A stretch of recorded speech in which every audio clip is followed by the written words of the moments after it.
દાહોદ જિલ્લાના ગરબડા તાલુકામાં ગ્રામજનોએ વરસાદના કારણે ઘણા વર્ષોથી ચાલી આવતી પરંપરા ગુંદ્ર વિધિ યોજી હતી।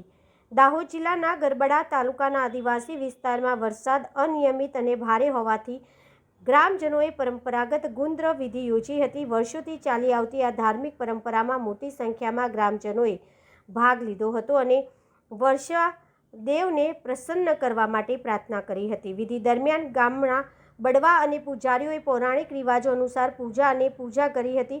સ્થાનિક માન્યતા અનુસાર ગુંદર વિધિ પછી સારા વરસાદની આશા રાખવામાં આવે છે। પૂજારીએ એવી પણ આગાહી કરી હતી કે ધાર્મિક વિધિ પૂર્ણ થયા પછી આગામી 2 દિવસમાં વરસાદ પડશે। પૂંજારાની આગાહી બાદ ખેડૂતો અને ગ્રામજનો ઉત્સવનો આનંદ માણી રહ્યા છે। ગ્રામજનો માને છે કે આ તહેવાર ફક્ત ધાર્મિક માન્યતાઓ વિશે નથી, પરંતુ તે ગામની એકતા, સામૂહિક સહયોગ અને સમૃદ્ધ सांस्कृतिक परंपराનું જીવંત પ્રતિબિંબ છે। દાહોદ જિલ્લો ગરબડા તાલુકો ગરબડા ગામની અંદર ગુંદરું કાઢવામાં આવે છે।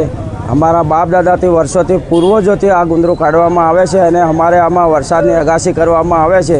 જે કોઈ માતાજી અને દેવ જવાબ આપશે, બાબા ગોરિયાદેવનો જવાબ મળ્યો છે। 2 દિવસની કોલી બતાવી છે અને માતાજીનો પવન આવે પછી અમને ખબર પડે આગળ કઈ કોલી બતાવે છે વરસાદ માટેની। અને અમારા બાપ દાદાથી વર્ષોથી પરંપરાગત આ અમારે કરવામાં આવે છે। માતા હવન અને માતા સાવણ અને બાબા ગોરિયાદેવનું આ ગુંદરું કાઢવામાં આવે છે અને 7 બહેનીનું ખપ્પર કાઢવામાં આવે છે। આખું રથ કાઢવામાં આવે છે અને બધા ગામજનો, પટેલ, પૂંજારા અને દરેક ગામજનો મળીને અમે આ કામ કરીએ છીએ વર્ષોથી પૂર્વજો વખતથી। જય હિન્દ।